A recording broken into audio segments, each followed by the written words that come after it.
Everybody, it's the 27th of February 2024. Just brought this in from Newcastle, which is 1012, which is now making back the 1 Echo 22, which is the 1600 from Edinburgh Waverley down to King's Cross. Got a couple of questions coming in.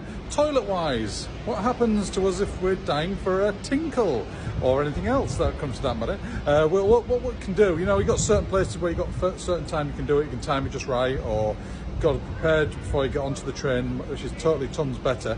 But yeah, we do have a service from Newcastle which we do work, which goes from Newcastle all the way down to London non-stop.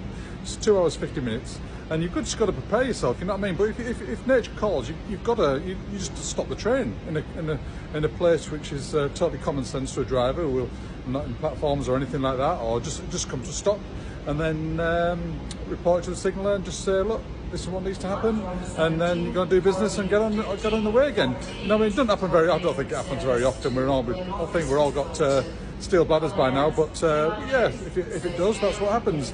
But yeah, you've got certain places where you can actually try and do that. But with the Azumers now, they're really good because you can just stop and then just walk through the train, you know what I mean, and to the nearest one. Some stations you're panicking, you know you've got to go, so you just quickly run out when you get to a station. Hopefully run down the platform, you've got to see the platform staff, and just hopefully they see you, and so just tell them what you're going to do, you know what I mean, and then give the quick wave when you finished and back into the cab, and away we go. Also, what happens if we're taken ill? It's only happened to me once, where I've been struggling. When we had the 91s, I was going back towards Newcastle, like 115 mile an hour past Low Fell, and I could feel myself. I was flashing different colours, and I thought, oh God, what's going to happen? You know what I mean? And I was panicking. I could feel tears coming down my eyes, and I just had to bang it into emergency. And luckily, the bins here. I mean, it's an awful subject, but this is what happens. You know what I mean? You've got an awful subject, and the bins are the plastic liners. So I was lucky enough to get that in time. The brake was in full emergency. I couldn't see what was going on, and I just came to a grinding halt. And then you just got to compose myself.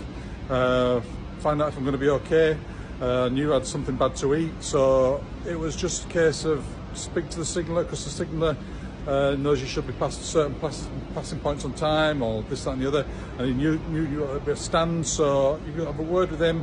Then the control want to have a word, you've got to tell the guard, and then the controller trying to immediately go into effect of he's going to need somebody else to take over to get him into Newcastle, you know what I mean? Because he's not going to be able to drive the train. Then it's up to me, you know, I'm the boss of the train at the end of the day when it's out on the running line. So I give myself about 15 minutes, some water, and then I only had about 3 or 4 miles to go. I mean, that is not the issue, but I got myself sorted, and I said I was okay, and got in, and somebody met me when I got in, and I was just in a bit of a state. I just like to say I was green, I was flashing, but there we go. But that's just awful. It's just situations you got to find yourself in. It doesn't happen very often, thankfully. So that's great. Can we eat while we're driving? Can we drink while we're driving? Obviously, non-alcoholic stuff. So yeah, we just got to keep ourselves rehydrated or hydrated when we're going along, so we're not allowed, I don't know, bottles of water in the bag, something like a couple of nibbles maybe. My choice is carrots, to believe it or not. Just trying to be on the healthy side of keeping away from crisps, biscuits and stuff like that. So yeah, trying to keep the old mind and soul and body healthy.